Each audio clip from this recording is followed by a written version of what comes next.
Okay. Hey, guy. Hey, how are you? I'm good. You? I'm there. Look like you're still waking up. No, I'm actually always in June. I'm in Germany. I'm waking up very, very early. I mean, I kind of, I feel the light. It's already at 4 something. I love So it. I'm awake latest by 7.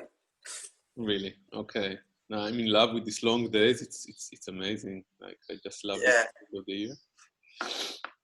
So what's going yeah. on? What's new? Any progress? Yeah, actually quite a lot of progress. Yeah, after our last conversation, I just sat down and put all my ideas for the flute trio, Okay.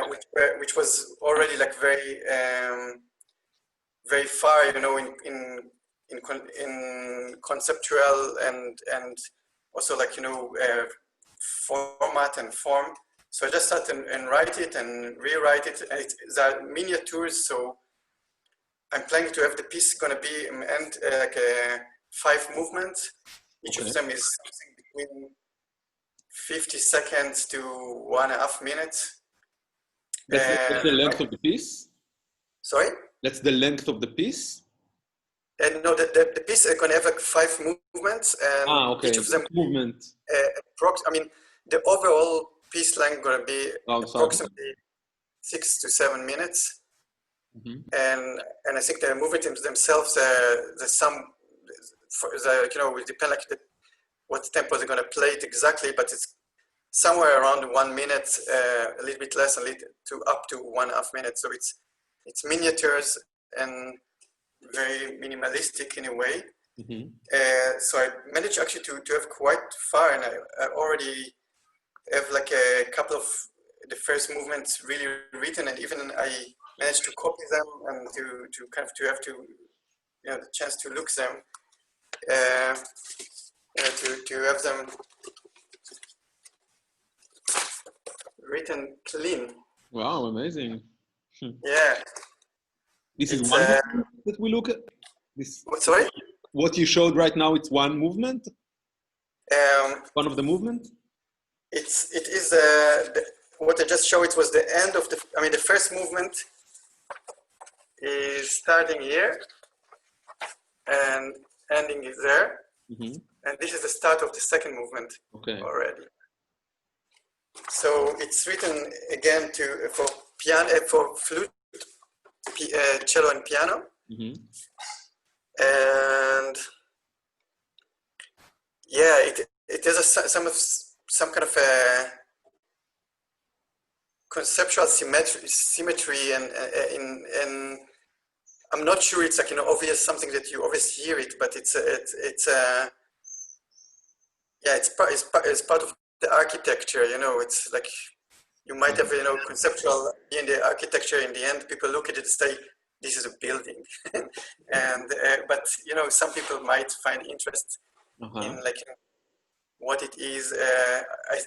I guess like after the interpretation of the performance, it's going to be again something else. I hope to find things in it, but that I don't find right now. How did it go when you write it? When you wrote it already? Did you know what you're gonna write? Did you have the idea? Did you have something already? Yeah. I mean, actually, as we said, like, as I told you last time, for this trio, the idea started really like already like in the end of March or April. I don't remember, when I started to have this kind of this free time, and I started to have this kind of ideas and structures kind of starting to form. So I actually wrote a lot of kind of charts that kind of and ideas and melodies, short segments, and I started to kind of construct it. And then I needed the time to actually put it together. It was already quite far in a way, but it was all like kind of sketches. And what I did last week is really to kind of start to put it in a form, to create, to think about dynamics. How to if you have a melody, how do you orchestrate it to these instruments? you know, who's playing what and what's playing under it. So all these things, I mean, the material was already there, but to put it as a piece, you know, with some architecture, you know, this was the main work, you know, kind of to be able to finish and finalize it. And is there something you can say about like the ideas that you have about it, or where it came from? Is it something purely musical, technical, like forms, or is it something like what's the content? What was the motivation, or where did it came from? I think it's, I mean, it's really not a cliche to say that it was really the situation of the beginning of Corona time that was really giving me the specific ideas. I mean, the music is in a way, it's very isolated. It's like there are three of them, but they're playing often not together. Like, you know, one plays something and the other play. There's some kind of isolation in it, some kind of distance. I don't know. And it was really like not kind of, it was not coming technically, it's not kind of, oh, now we're talking about social distancing, so let's do some. It was really like, you know, like deep feeling, you know, about that it creates. And that ideas where the musical ideas came in this way. So it was not like, you know, now I'm going to write a conceptual idea about a music about isolation. It was really in it, in the musical material. I mean, the way I heard it, you know, yeah. So a lot about it, you know, it's kind of starting together, and then, like, you know, one instrument play this phrase alone, and it's never coming again. You know, it's miniatures. It's kind of music that want to get developed, but it's not. It's have this barrier, and yeah, it's.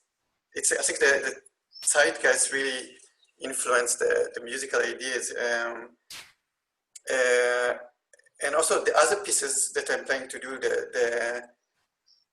the vocal and cembalo piano for Tamar and Andreas, and the contrabass solo stuff. I mean, I didn't get far there, or didn't start them at all in a way, but I already have this. I mean, the feeling is still is already there. You know, I kind of know what it's going to sound like. I just kind of to find the words, you know, basically for this. I had actually a very interesting conversation with Tamar the last week. We talked length on the phone, and she sent me as well a video explaining some techniques of the harpsichord, because the harpsichord is very different instrument to write for than a piano. What way? It's I mean, they're common to have a keyboards and you know, both of them, but the harpsichord doesn't have a pedal, and so the sustaining sound is only coming from the way the player plays. You know, if they holding the notes, it sounds sustained, like, but if they just lifting the finger, it's just the sound die immediately. Also, like a harpsichord, I mean, piano is actually a percussion instrument.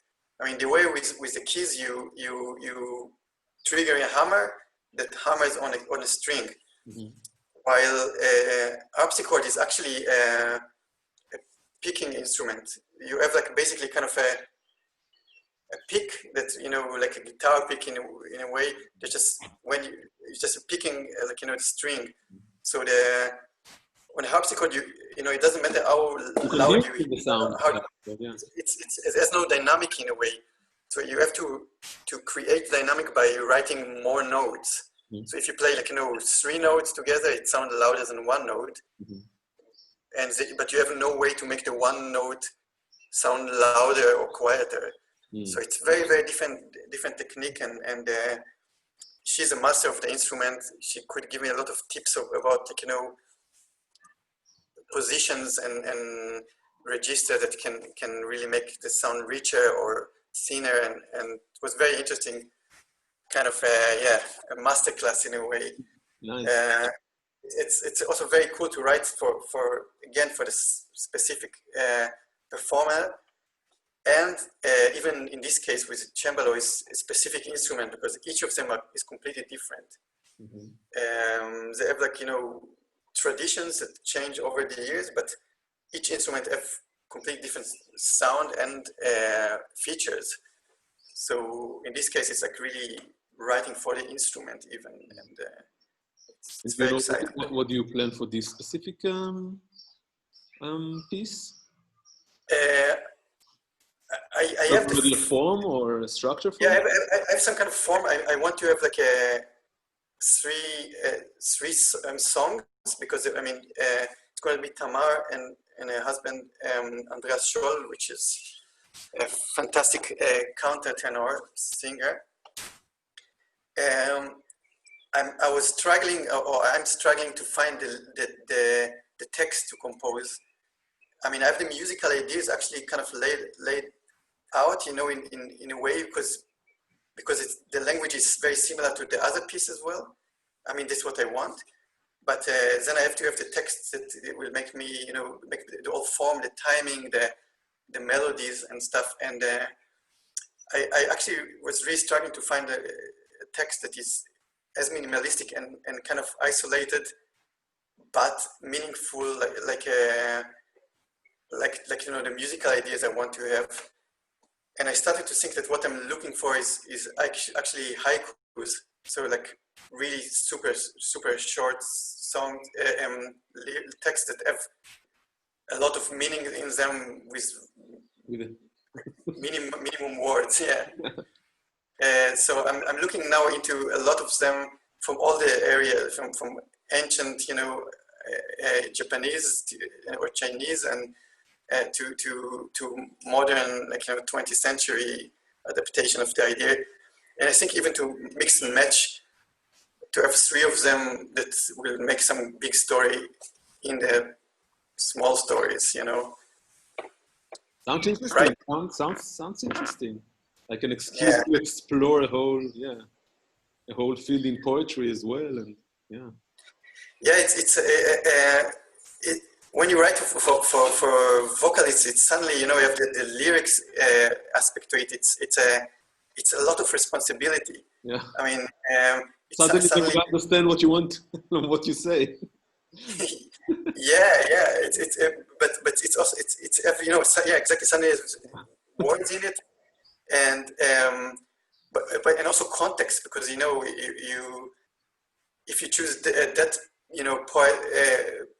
poet or poem and not the other, it's a saying, you basically, oh, so you like this and this poet and this, what his life story is, but sometimes you have to be really careful,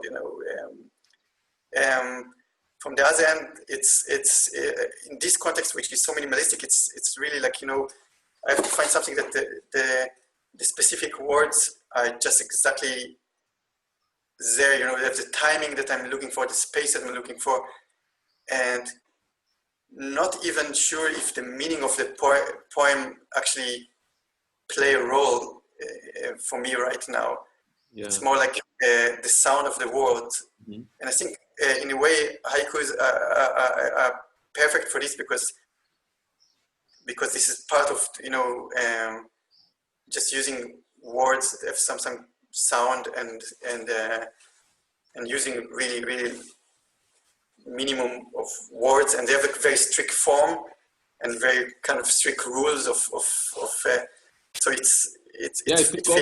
often it's only a certain amount of words, right, allowed to be used and stuff like that. Yeah, it's very strict. And like 3 lines and certain kind of it's fascinating. I mean, it's partly very strong, partly very enigmatic. Yeah. And it has this thing that I'm talking about, that it has a sound to it already while reading it, but sometimes the meaning is like, very enigmatic and very universal. It's kind of it's saying sometimes the obvious Yeah. But it's deep, you know. Yeah, a lot of times it has this hammer effect. It's just, you know, it's just very short and very, very effective. Like it's like a, yeah, like someone punches you or something. Even if it's poetic and beautiful, it's like very Yeah. intense and yeah. I like short Yeah. things. What? Sorry? I like short Exactly. Yeah. things always. Like I, I think with this kind of music that it's not like, you know, your common music with what people listen to. You have to say something, you know, beautiful and strong and short. You know, it is beautiful as a sound, and it can be very intellectual if you make it like, you know, a big form out of it, yeah, which is, you know, it's really demanding. Which I yeah, don't have problem with it, but I also like, you know, I like the effect of, you know, of this just kind of, you know, putting this paint like, you know, mm, paints and stains and just, you know, leaving it where it is yeah.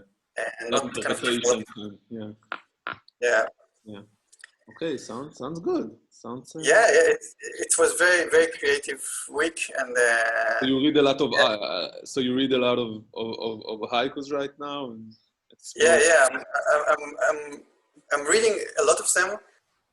Funny enough, I think, you know, kind of the first I found are really, you know, still like, you know, drawing me the most. But before I make a decision, I think I'm gonna read a bit more. Uh-huh. I also like really start to like the idea of mixing because I want to have three of them to have like three different periods Mm-hmm. and again to kind of to have like, you know, a bigger spectrum uh, and you know, just kind of to have like a different personalities with different you know, different usage of this form. Mm-hmm.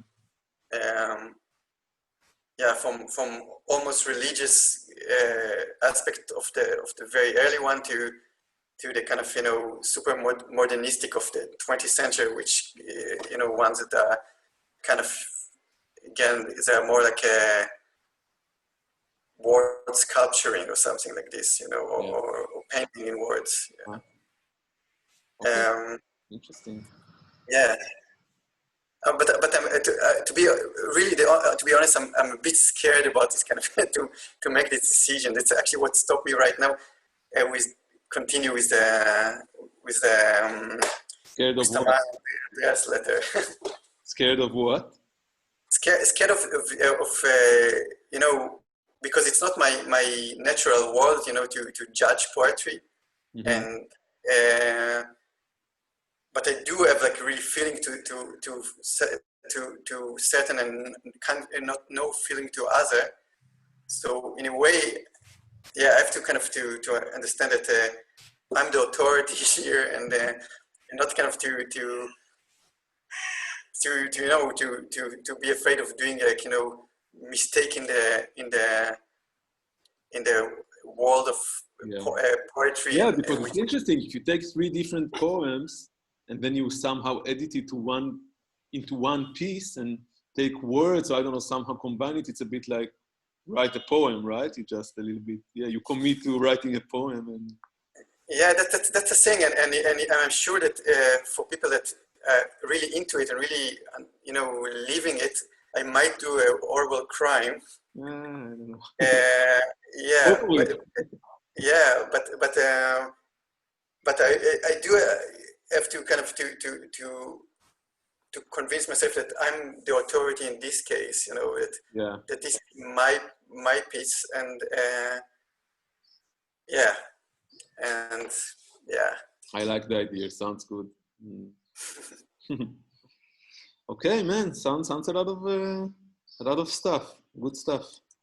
Yeah, yeah. Now I put the level higher. Let's see, like Yeah, keep the tempo like for next week. we'll be waiting Yeah. at the corner. Okay, man. Thank you for the talk. Cool. Yeah. Thank you. It's We'll be in a touch pleasure. next week. Ciao. Cool. See you next week. Bye bye.